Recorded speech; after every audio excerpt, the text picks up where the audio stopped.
Bismillahirrahmanirrahim. Assalamualaikum warahmatullahi wabarakatuh. Alhamdulillah ala ihsani wa syukru lahu ala taufiqi wa amtinani. Wa asyhadu an la ilaha illallah wahdahu la syarika la ta'ziman li sya'nih. Wa asyhadu anna Muhammadan abduhu wa rasuluhu adda'i ila ridwanih. Amma ba'du, alhamdulillah. Rahmani wa rahimakumullah wa rahimakumullah jami'an. Jamaah Masjid At-Taufiq Palidang Bogor yang saya cintai karena Allah. Kita lanjutkan materi kajian kita terkait dengan kitab pembahasan Muhammad bin Muflih dari kitabnya Al-Adab Asy-Syar'iyyah. Beliau termasuk ulama kurun ke-7 dan banyak menukilkan dari ucapan-ucapan Ibnu Qayyim rahimahullah ta'ala, termasuk diantaranya yaitu ucapan terkait ilmu pengobatan. Tema kita pada kesempatan kali ini wasiat para ulama ahli pengobatan terkait dengan kesehatan. Yang pertama, perlu Anda catat, wasiat ini tidak bisa dinisbatkan kepada sunnah, tetapi dianjurkan oleh para ulama dari tajrubah dan penelitian mereka. Yang pertama, yukrahu al-jam'u fil ma'idati baina harain aw baridain aw lazijain aw mustahilain ila khaltin wahidin aw munfakhain aw qabidain aw musahhilain aw ghalidain aw murakhiyain aw baina mukhtalifain ka qabidin wa musahhilin wa sari'il hadam wa bati'ih wa syawa'in wa tabikhin wa baina lahmin wa samakin wa baina lahmin tariyin wa qadidin wa baina al-hamidhi wal labani. Di sini yang juga sering kami wasiatkan kepada manusia, kepada orang-orang sakit, sebagaimana wasiat mereka para ulama dari tajrubah mereka, penelitian mereka. Yang pertama, janganlah Anda gabung, janganlah Anda kombinasi di perut Anda, di lambung Anda, makanan yang satu sifat. Panas ketemu panas dari sifat makanan. Contoh kalau kita konversi ke menu makanan di negeri kita, berarti wasiat mereka jangan kombinasi, contohnya ayam dengan nasi, bebek dengan nasi, kambing dengan nasi, daging kelinci dengan nasi, daging kuda dengan nasi, onta dengan nasi, ya, atau misalkan ikan asin dengan nasi, ya.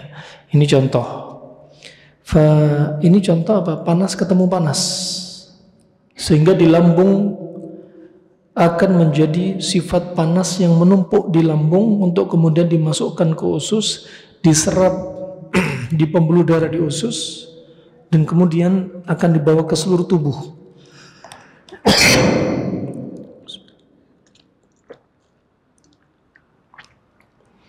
Jikalau panas numpuk, maka akan muncul penyakit yang sifatnya panas juga. Karena apa? Sesuatu itu tergantung dari kebiasaan, termasuk makanan, dan bisa juga dia meninggal pun karena makanan yang dia makan seringnya juga bisa. Penyakit yang muncul juga demikian. Aubaridain. Yang berikutnya, ketika Anda mengkombinasi, seringnya dingin ketemu dingin. Contoh, Anda sering mengkonsumsi labu kuning dengan ikan, ini dingin ketemu dingin. Nasi karbonya diganti labu kuning, yang mana labu kuning sifatnya dingin sedangkan nasi panas, dan ikan sifatnya dingin. Harusnya ikan digabung dengan nasi, tapi ini nasi dimakan dengan labu kuning, dingin ketemu dingin. Ini contoh. Dan masih banyak yang lainnya. Contoh daging sapi dengan labu kuning. Contoh juga yang lain. Atau contoh yang lain pula, labu kuning dengan putih telur. Ini dingin ketemu dingin.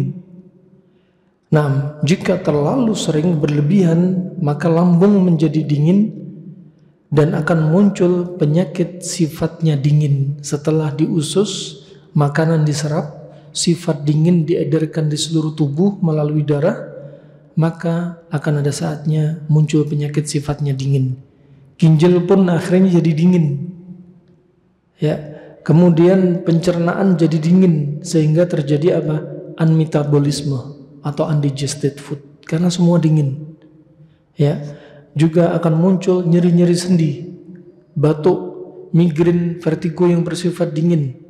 Kemudian dia akan menjadi orang yang frigid, hafalannya lemah.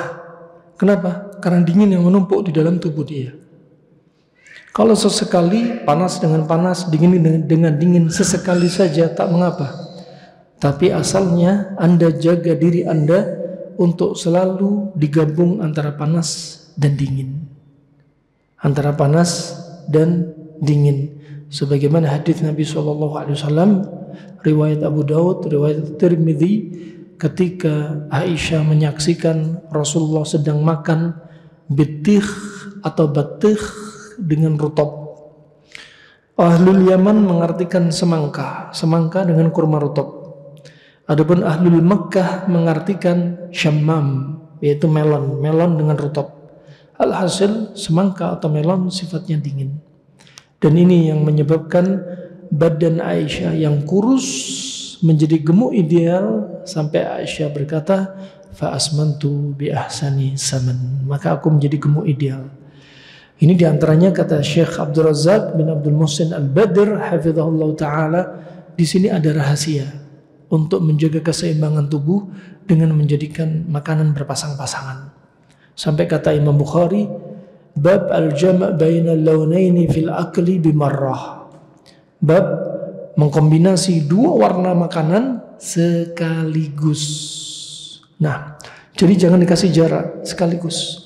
Kemudian ghalidhain, jangan dicampur makanan yang keras dengan makanan yang keras, sehingga menimbulkan apa?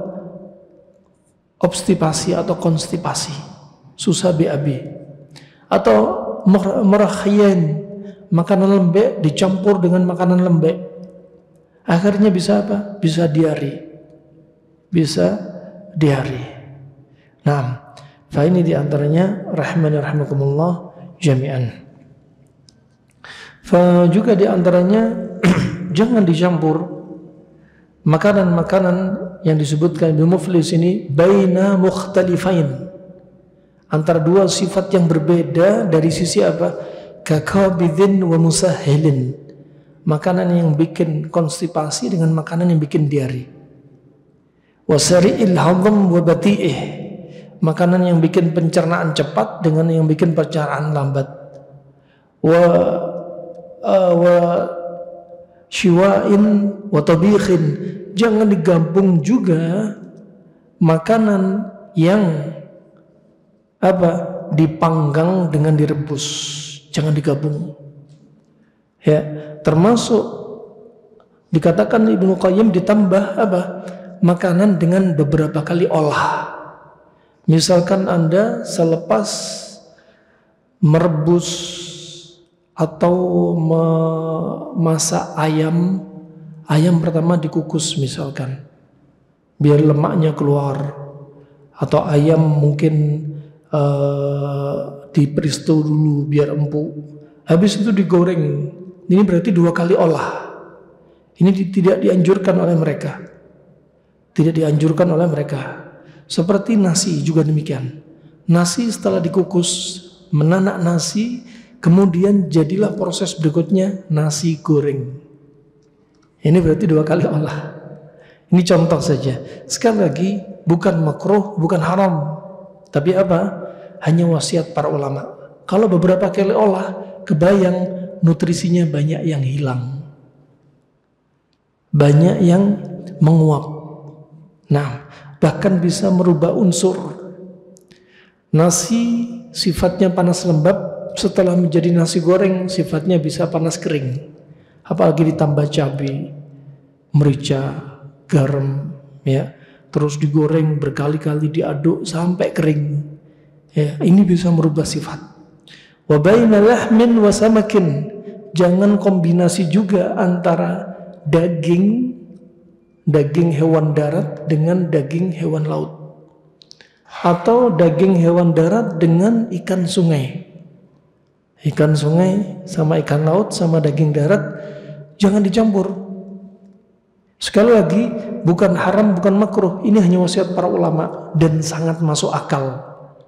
Kalau dicampur, kenapa? Bisa menjadikan kekacauan pada sistem hormonal. Sistem hormonal. Jelas beda konturnya hewan darat sama hewan laut. Udah beda.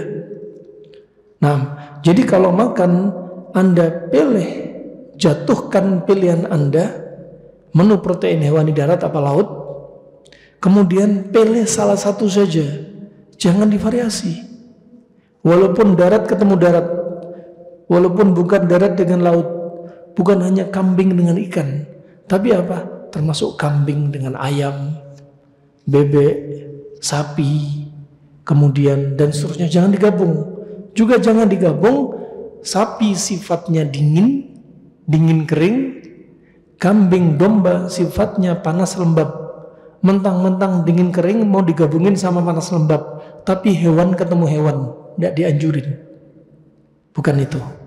Kambing misalkan panas, kasih pendinginnya sayuran, bukan pendinginnya buah. Mentang-mentang kambing panas, pendinginnya semangka, bukan. Kambing panas, tapi pendinginnya misalkan timun, labu siam, labu kuning, sayur salad, ya, dan seterusnya, atau capcay misalkan, dan seterusnya. Ini contoh. Ya. Kemudian wa baina lahmin tariyin wa qadidin, begitu pula jangan digabung daging yang fresh digabung dengan daging yang diawetkan alias dendeng. Misalkan Anda makan ikan segar, ya, ikan segar satu piring, yang satunya piringnya ikan cuek eteman, ikan asin, ya, asin jambal misalkan. Di sini menurut mereka sama, ikan fresh sama ikan diasinkan jangan digabung. Kalau memang pilih ikan fresh, cari lawannya, misalkan nasi. Karena ikan asin sudah berubah sifat. Ikan asin sifatnya panas kering, ikan fresh sifatnya dingin lembab. Kenapa jadi panas kering? Karena dijemur di bawah terik matahari, atau mungkin diasepin, terus ada dikasih garam, dia berubah sifat. Ini contohnya. Jadi Anda pilih satu protein hewani, satu kali olah, pilih lawannya. Pilih lawannya. Fa inilah muntariyin wa qadidin, seperti daging sapi segar, jangan dimakan digabungin dengan dendeng. Jangan. Daging sapi fresh, segar, dimasak sop, jangan digabungin dengan rendang. Habis makan sop sapi, ronde kedua rendang. Ya, jangan. Rendang sudah berubah sifat. Daging sapi sifatnya dingin kering. Mau jadi misalkan dia sop sapi, ya. Yang berikutnya ini rendang. Kalau rendang, Anda tahu sendiri rendang ini bahannya ditambah apa? Banyak garam, banyak kelapa, kemudian dimasak 3 jam, 4 jam, 5 jam, semakin enak, semakin lama 6 jam ada sampai. Ya, jadi sudah berubah sifat. Dia dingin kering, berubah sifat jadi panas kering. Nah, ini jangan digabungin. Kemudian wa bainal hamidhi wal labani, janganlah digabung antara al-hamid. Al-hamid itu yang masam-masam dengan apa? Dengan susu. Ini pada ulama di masa silam. Kalau dokter di zaman sekarang, ahli gizi di zaman sekarang mungkin akan menyampaikan apa? Jangan campur jeruk nipis dengan susu. Nah, qalu wal jam'u bainal bayd was samak, yuwallidu al-bawasira wal qulanj wal falij wal liqwah wa waja'ad dars, dan mengkombinasi antara putih telur atau antara telur dengan ikan, telur dengan ikan akan menimbulkan al-bawasira, yaitu ambeien. Ambeien yang muncul di luar benjolan. Kalau ambeien dari dalam namanya nawasir. Kalau ambeien dari luar namanya bawasir. Jangan keliru bawazir ya. Nah, wal qulanj. Qulanj ini termasuk apa? Kolik abdomen, nyeri perut yang hebat. Wal falij wal liqwah. Falij wal liqwah itu semacam apa? Al falij wal liqwah, dua penyakit yang berbeda. Satunya apa? Stroke. Satunya Bell palsy, muka merot. Wa waja'ad dars, dan nyeri pada gigi geraham. Sekali lagi, ucapan para ulama bukanlah hujjah. Ketika bicara tentang ilmu pengobatan ini, bukanlah hujjah, bisa benar, bisa salah. Wal jam'u baina as-samaki wal labani yulidu al-ba'sa wal bahqa wal judama wa naqras. Dan mengkombinasi antara ikan dengan susu. Pertama, ikan dengan susu akan menimbulkan baros. Baros itu penyakit vitiligo, kulit belang. Wal bahak, bahak itu kulitnya seperti panuan, tapi bukan panu. Sama-sama gangguan pigmen. Jadi dia warna putih, kulitnya lebih gelap, terus ada putih. Gitu. Nah, di tubuhnya. Tapi bukan panu. Belang-belang bukan panu, tapi apa? Dinamakan al-bahak. Wal judam, judam seperti lepra. Wa naqras seperti asam urat. Ya. Jadi kalau Anda bikin sop kepala ikan, jangan dikasih susu. Mending dikasih santan.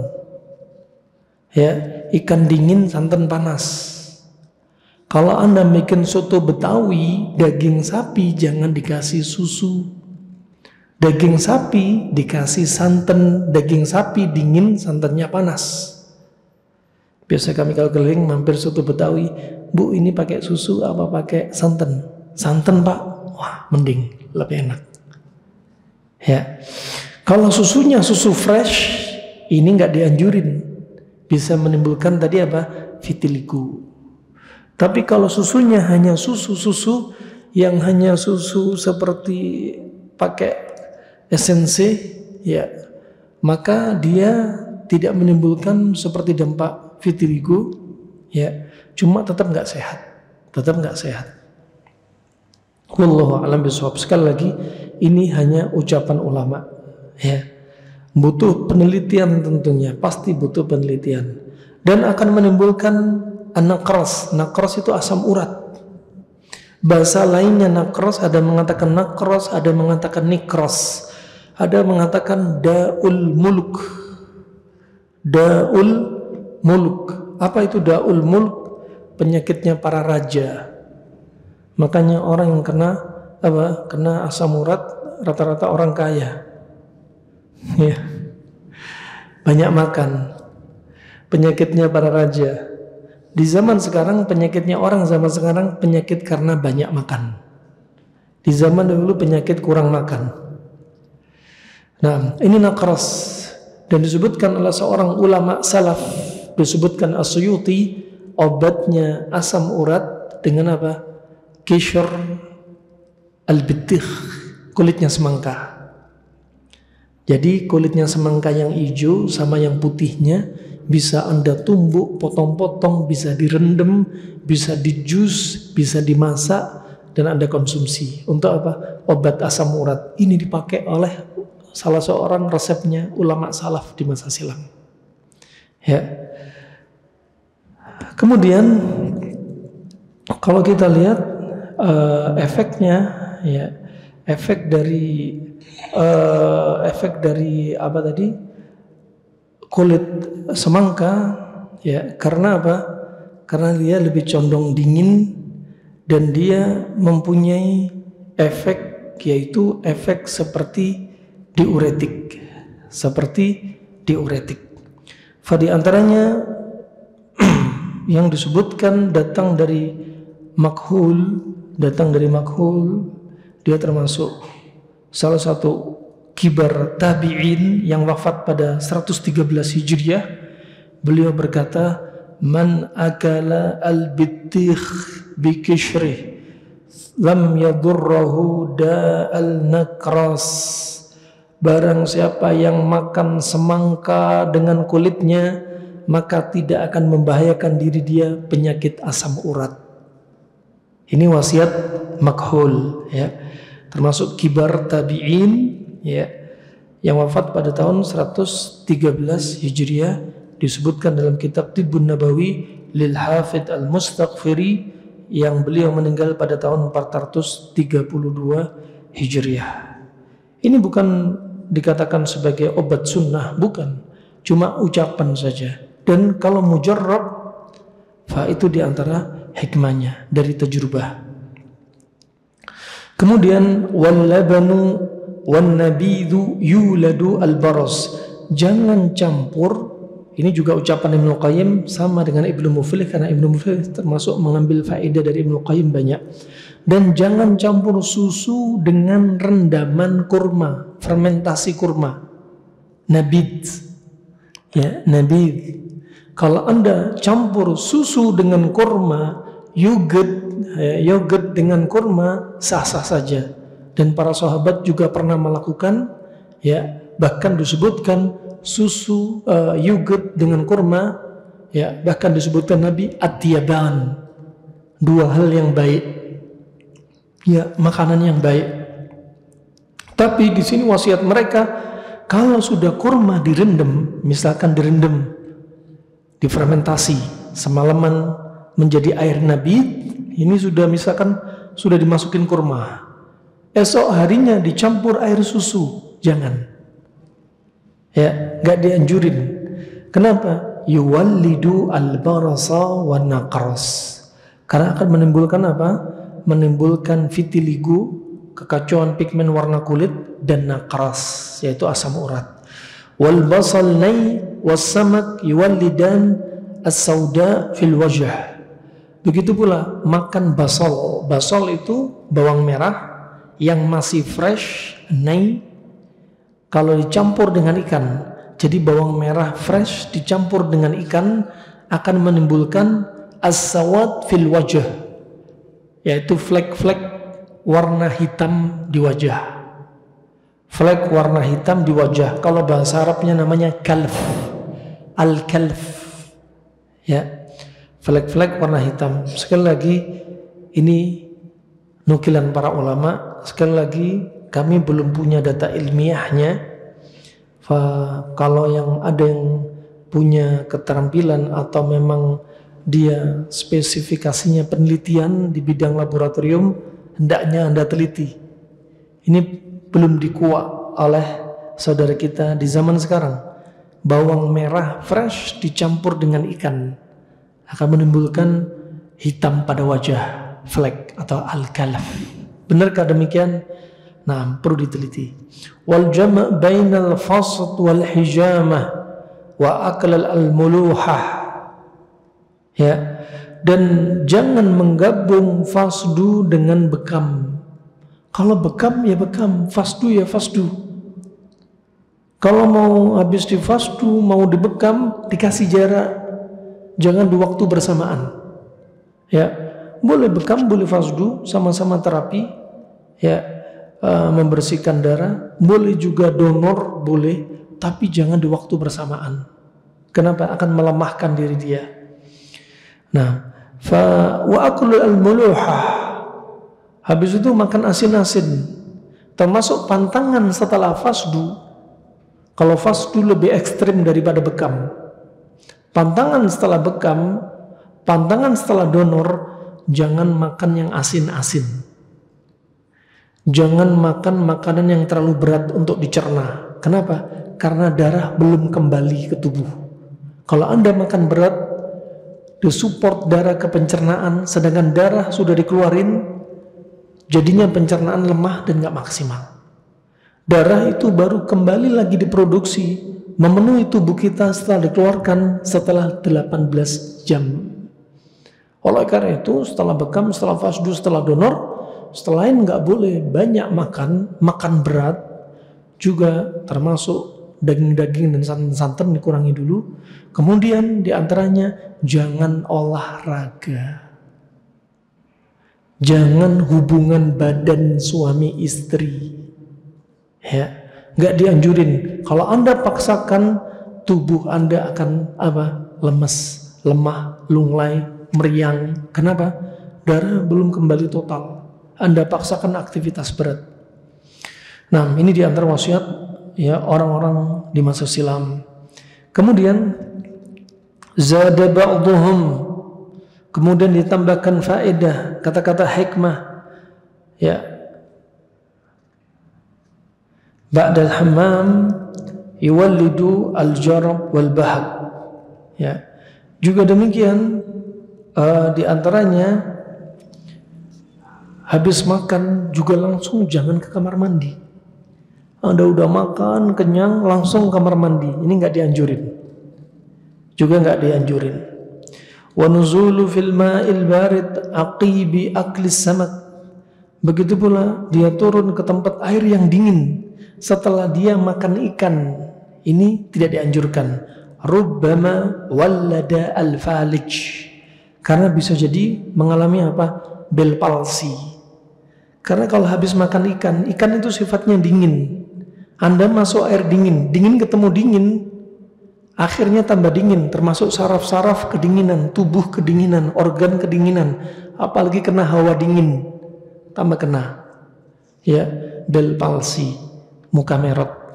Nah, ini sebagai tadabbur. Kami sering dapati di antaranya ada supir, salah satu pasien kami waktu itu ketika di Yaman, dia datang dalam keadaan mukanya merot, ya, bel palsi.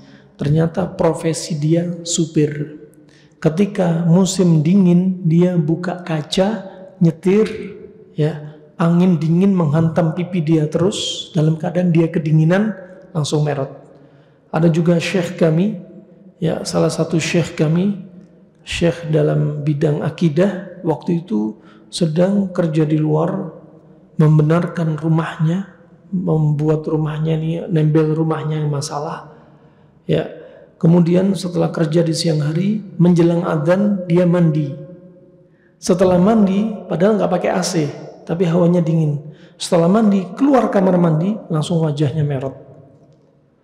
Ya, kenapa? Habis panas, kena hantam angin, hawanya dingin, masuk kamar mandi, mandi air dingin, kena. Ya, hati-hati Anda juga demikian. Selepas mandi, kamarnya Anda kalau ada AC-nya matiin. Kipas matiin.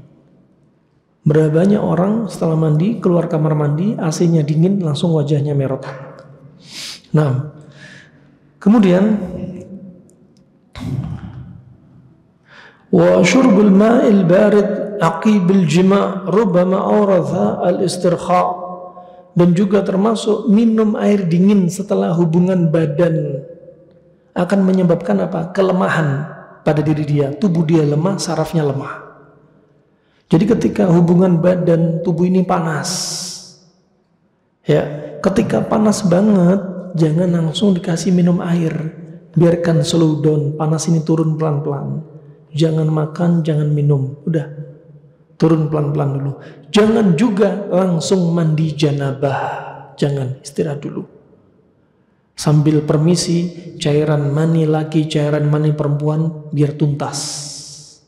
Karena sebagian para ulama menyebutkan kalau ada wanita mandi janabah, bersuci setelah hubungan badan langsung, terus dia keluar, tapi cairan masih netes, dia harus mandi lagi. Ini sebagian pendapat para ulama. Makanya biarkan Anda tenang dulu. Air-air keluar bersih.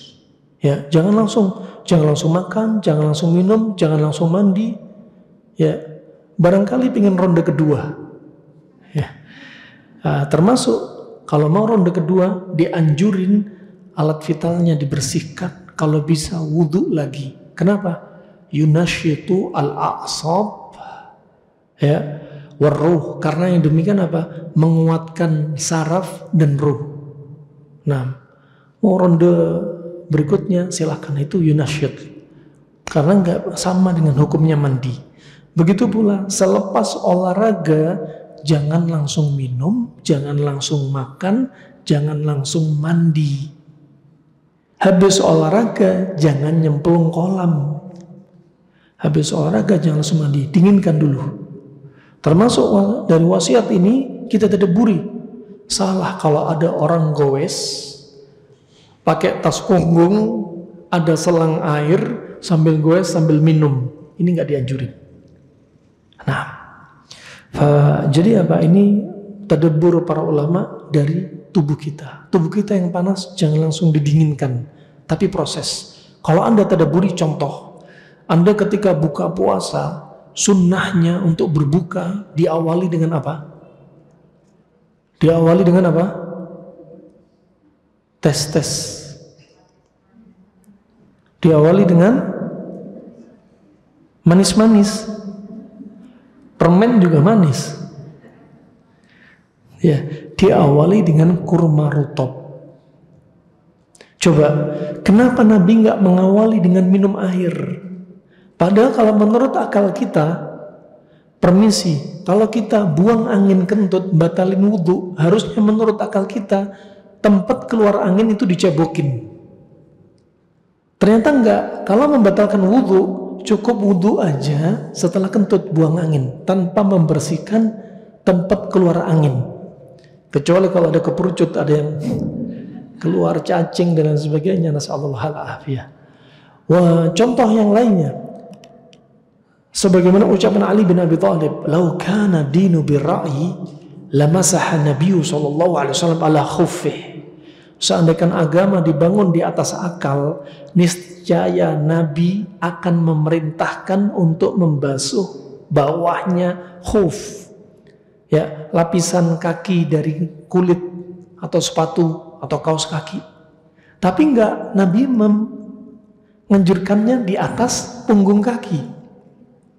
Ya, begitu pula demikian ketika buka puasa, kalau kita perhatikan dari fajar sampai maghrib kita itu haus, harusnya minum air, ternyata enggak. Nabi malah makan kurma rutop. Makanya doanya buka puasa apa? Dhahabat dhama'u wabtalatil uruq wa thabatal ajru insyaallah. Ini basah, dahaga hilang, basah tenggorokan kita. Ya, kemudian apa? Kalau nggak ada dapat kurma rutop, nih masih ada lanjutan. Qabla ayyusalliya, sebelum sholat makan kurma rutop. Di sini kata Syekh Ibnu Utsaimin ada rahasia yang tersembunyi. Habis makan kurma rutop, berarti jangan makan gorengan, jangan minum es campur. Ya, jangan makan nasi dulu, sholat dulu. Makanya biar waktu maghrib yang sempit ini ndak mundur ke belakang, mentang-mentang puasa antara adzan iqamah jaraknya 20 menit. Ndak. Justru ini menyelisih. Ya. Habis makan kurma langsung sholat maghrib, sholat rawatib, baru makan besar. Makanya antara makan buah dan makan besar dijeda. Ya. Di antaranya Ibnu Qayyim menyebutkan kalau buah dicampur dengan makanan akan menimbulkan al-ufunah, pembusukan di usus. Nah, hikmah. Makanya mereka mentadabburi, bukan berdalil, mentadabburi dengan firman Allah Subhanahu wa taala, "Wa fakihatin mimma yatakhayyarun wa lahmi tayrin mimma yashtahun." Dan mereka ya memilih buah-buahan yang mereka inginkan. Wah, ada huruf wawunya, baru mereka makan daging yang mereka selerai. Di sini diantaranya mereka mengatakan di sini ada hikmah. Hikmahnya apa? Habis makan buah ada huruf wawu, baru makan daging burung. Menunjukkan antara buah dan daging jangan dicampur, karena huruf wawu dalam bahasa Arab yufidu al-muhlah, memberikan makna jarak. Jadi jangan dicampur, tapi bukan sunnah, hanya mentadabburi ayat. Nah, jadi habis makan kurma dijeda, sholat maghrib, sholat sunnah, baru makan besar. Itu hikmahnya. Kalau nggak ada kurma rotab, baru kurma kering. Nggak ada kurma kering, baru air. Cara minum air pun ada tata caranya. Apa? Hasa-hasawatin min ma. Beberapa teguk. Misal, buka puasa. Misal, bismillah. Ya. Dikit-dikit. Ini hasa-hasawat. Sambil minum. Masuk basah tenggorokan, tapi gak minum segelas dihabisin. Kenapa? Biar panas tubuh dari ba'da fajr sampai maghrib gak langsung turun drastis. Karena kalau tubuh lagi panas diturunin air dengan drastis, akan terjadi ribun fenomena balik. Tiba-tiba badan kita meriang setelah banyak minum air. Apalagi airnya es teh, es campur. Ekstrim banget dinginnya. Ya, sehingga mengganggu apa? Mengganggu sistem apa? Hipotalamus yang mengatur suhu. Nah, kita lanjutkan sedikit lagi. Yang ada pertanyaan dipersilahkan ditulis di kertas. Berikutnya, wal hamid ba'dal jima' radi. Jangan konsumsi yang masem-masem setelah hubungan intim. Habis hubungan intim ada menu dessert. Apa? Jeruk nipis. Ya, kemudian jeruk, apel. Ya, ada yang minum cuka nanas.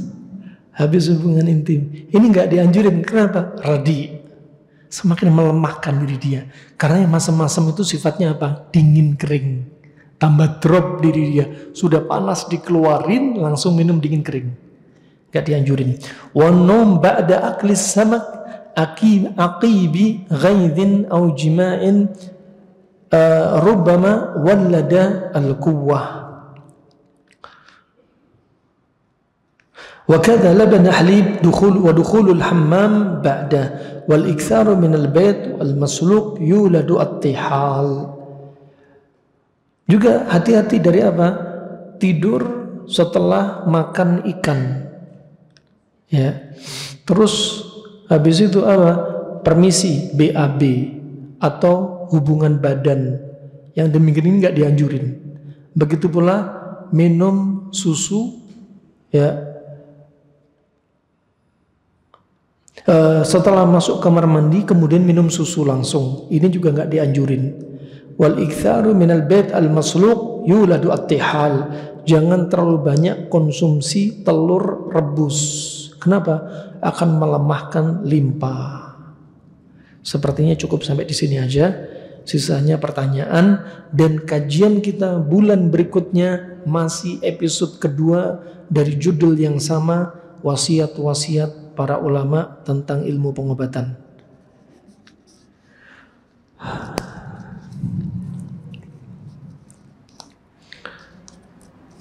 Baik, kalau ada pertanyaan silakan.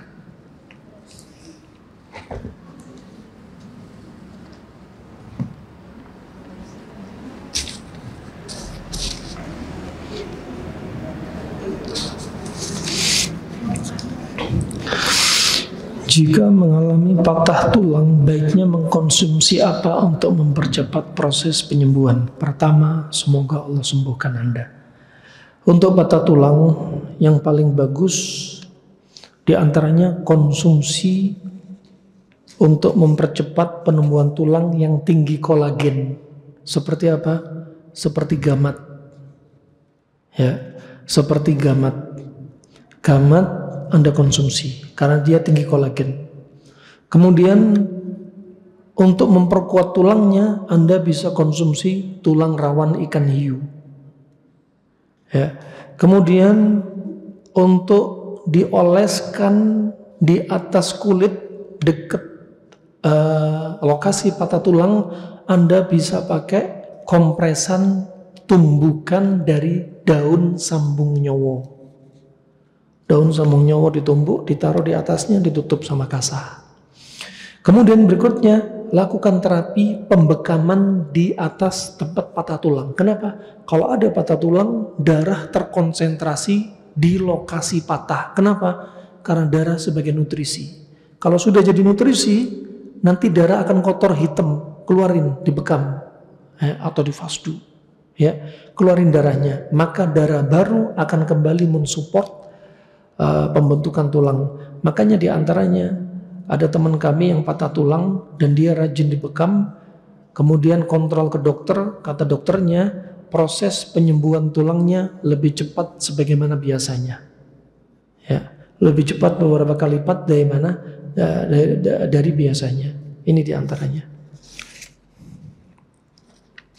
Kemudian jangan lupa kalau ada patah tulang,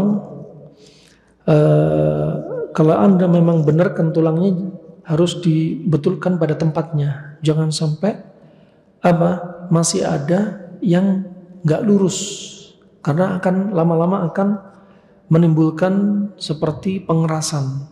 Kalau sudah terlambat, dia benjol terus tulangnya akhirnya. Izin bertanya, Ana termasuk sering membuat susu kurma. Enggak apa-apa susu kurma. Yang enggak dianjurin susu dicampur rendaman kurma. Dalam kurung fermentasi kurma. Ini jangan salah paham. Susu dengan kurma tak mengapa. Susu dengan yogurt tak mengapa.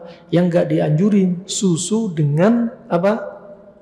Fermentasi kurma atau rendaman kurma atau nabit kurma. Dua kurmanya biasanya direndam 30 menit. Nah, ini juga kurang baik. Nah, enggak apa, 30 menit sebentar doang nih, kurang nih. Nah, semalaman. Direndam semalaman. Adakah tempat ruqyah yang syar'i? Banyak tempat ruqyah yang syar'i. Nanti insya Allah bisa jabri insya Allah.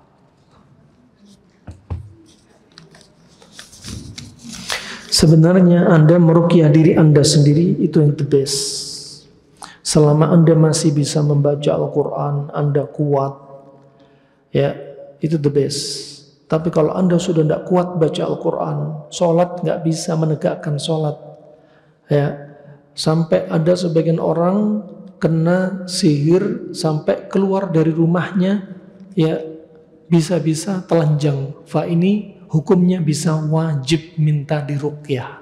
Kenapa? Darurat. Karena dirinya sendiri sudah nggak bisa mengobati. Maka tak mengapa. Dan dia termasuk dalam 70.000 golongan yang tanpa hisab, tanpa azab. Kenapa? Karena darurat. Hukumnya darurat. Yang kecuali orang yang minta ruqyah padahal nggak ada apa-apa, cuma was-was. Ada nggak ya? Ada nggak ya? Coba ini masuk hadis ini. Atau dia pergi ke ahli ruqyah yang intinya juga ada muamalah dengan jin. Katakan orang pinter. Ini orang kena sihir pergi ke orang pinter. Jin ketemu jin, jeruk minum jeruk. Nah, ini juga bakal masuk dalam hadis ini. Enggak, akhirnya dia enggak masuk dalam kategori hadis tadi. Ketika seorang istri memasang IUD, apakah, ya, soalnya tulisannya IUD, kita pikir AHYUD gitu ya. Ya, IUD ya. Ketika seorang istri memasang IUD atau spiral, apakah ada dampak buruknya? Lihat, ya, dampak buruknya seringnya terjadi pada wanita kalau masang IUD yang hormonal. Kalau hormonal biasanya kalau nggak cocok, badannya jadi melar, headnya jadi sakit, bahkan bisa nggak head, amenorrhea beberapa lama, bahkan tensinya bisa naik. Maka ini menggunakan IUD yang ada efek sampingnya ini, hukumnya bisa makruh. Kalau mencelakakan diri dalam perkara penyakit bisa jadi haram, gara-gara IUD bisa jadi dikena kanker rahim, kanker serviks, ya. Kalau ada orang yang pakai IUD hormonal tapi dia cocok. Kalau cocok tak mengapa. Kalau nggak cocok cepat dilepas.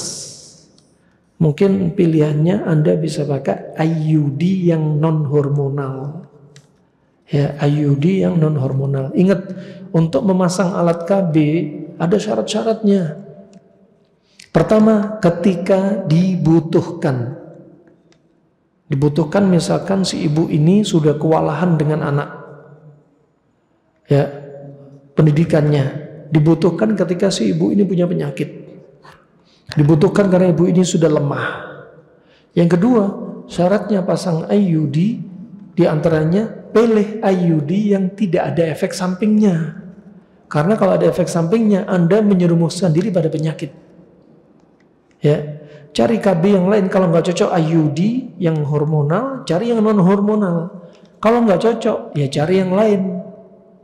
Ya, sampai yang cocok untuk Anda. Ya.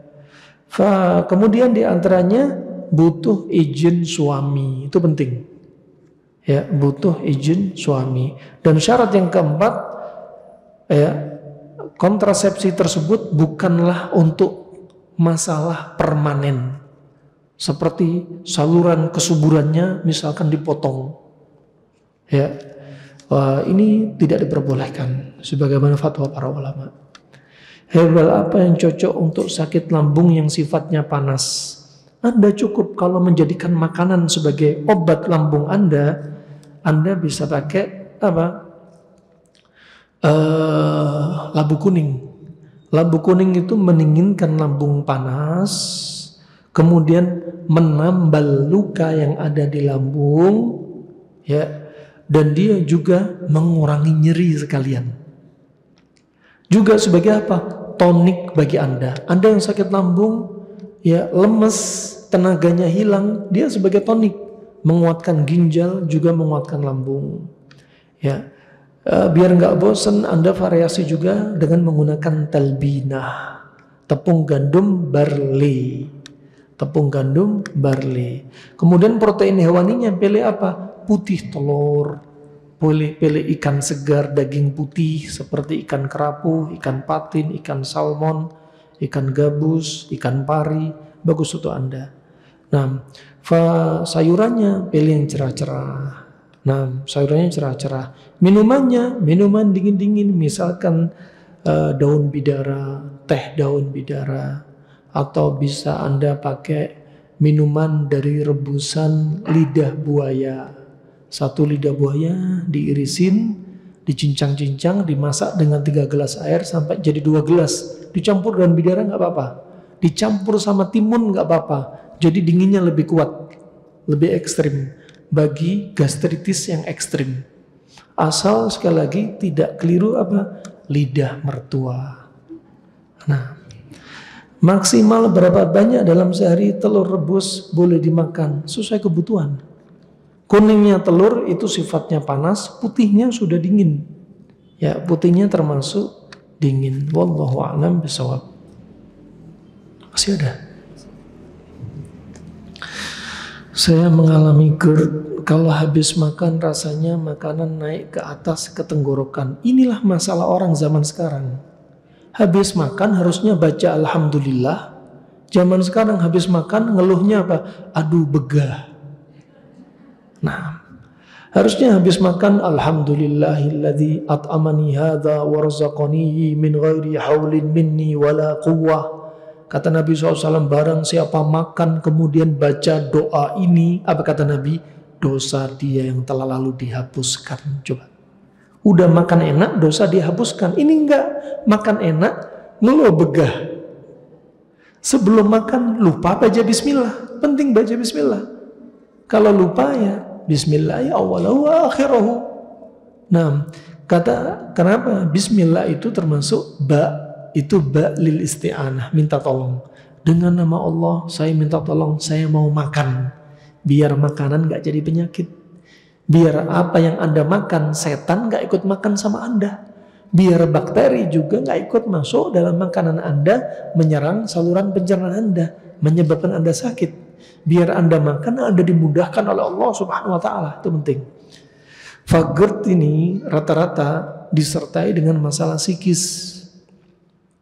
Ada di antara Anda mungkin banyak pikiran, stresor, panik, rasa takut, was-was. Wajar kena GERD. Kalau sudah kena GERD, jantung ikut berdebar. Jadilah istilah al-maf'ud, nyeri pada dada. Disebutkan oleh Ibnu Qayyim, kalau sakit lambung, jantung ikut berdebar. Kenapa? Karena lambung dekat sama jantung. debarannya ketika dia nyeri kerasa. Ya, kalau Anda kena GERD, Anda bisa pakai resep 7 butir kurma ajwa ditumbuk sama bijinya. Ya, ditumbuk sama bijinya, diseduh dengan air panas, biarin sampai hangat, Anda konsumsi. Ya, Anda konsumsi. Kemudian jangan lupa banyak tawakal kepada Allah, iman dengan qada dan qadar. Ya, kemudian apa? Baca Al-Quran sering-sering. Kalau bisa baca Al-Quran dirutinkan. Nggak harus 1 juz pagi doang. Kalau bisa lebih baik dirutinkan. Contoh, misal Anda baca Al-Quran, walaupun cara ini nggak bisa dinisbatkan sunnah, itu untuk melazimkan diri Anda, kebaikan Anda. Sekarang baca Al-Quran 2 halaman plus artinya. Nanti baca lagi, misalkan 2 jam, 3 jam lagi, baca lagi. Ulangi, baca lagi sesempatnya. Nah,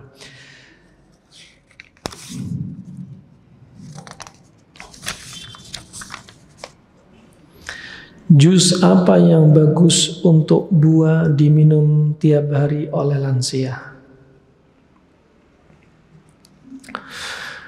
Untuk lansia, jus apa yang bagus? Pertama, yang jelas, makan buah. Kalau kita lihat, kita tadaburi di pagi hari itu paling cocok. Ketika perut kosong, diawali dengan yang manis-manis. Apalagi lansia, giginya sudah remek, udah lubang-lubang, sisa depannya aja. Ada nggak tersisa sama sekali.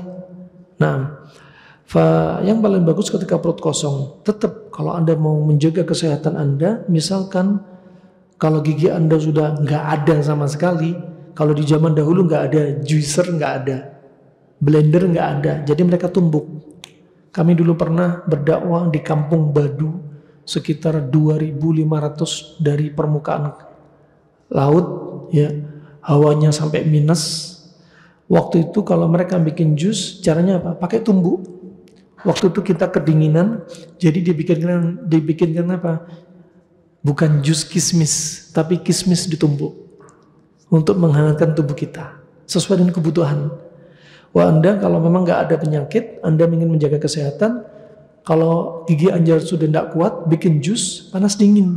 Kurma semangka, kurma melon, kurma pepaya, ya, kurma timun, silakan. Ya. Kemudian untuk menambah kalsiumnya nanti jam 10 yang masem seperti apel, ya, dan lain sebagainya. Bagaimana cara turunkan BB? Sudah ada di link YouTube kami. Ini jawabannya panjang kali lebar. Ya, menurunkan BB gampang, naikin gampang, nurunin juga gampang. Ya, biasanya kalau kebiasaan kami touring, sering dapat undangan. Ketika touring dalam waktu sepekan atau 2 pekan, berat badan bisa naik 4 kilo. Tapi ketika pulang, dibenerin lagi pola makannya, turun dalam waktu singkat 3 kilo, 4 kilo. Nah, jadi apa pola makan? Pola makan apa? Sama, panas dingin. Ya, Anda bisa simak di link YouTube kami. Wallahu a'lam bishawab. Sepertinya itu saja yang bisa kami sampaikan. Semoga bermanfaat untuk Islam dan Muslimin. Semoga apa yang kami sampaikan juga bermanfaat untuk Anda juga. Semoga orang yang sakit di antara kita Allah angkat penyakitnya, mau fisiknya atau psikisnya, medisnya, non-medisnya, akutnya, kroniknya, dan semoga Allah istiqomahkan kita di atas al-haq. Allah wafatkan kita dalam keadaan husnul khatimah. Amin ya rabbal alamin. Wabillahi taufiq wal hidayah. Subhanakallahumma bihamdika asyhadu an la ilaha illa anta astaghfiruka wa atubu ilaik. Wassalamualaikum warahmatullahi wabarakatuh.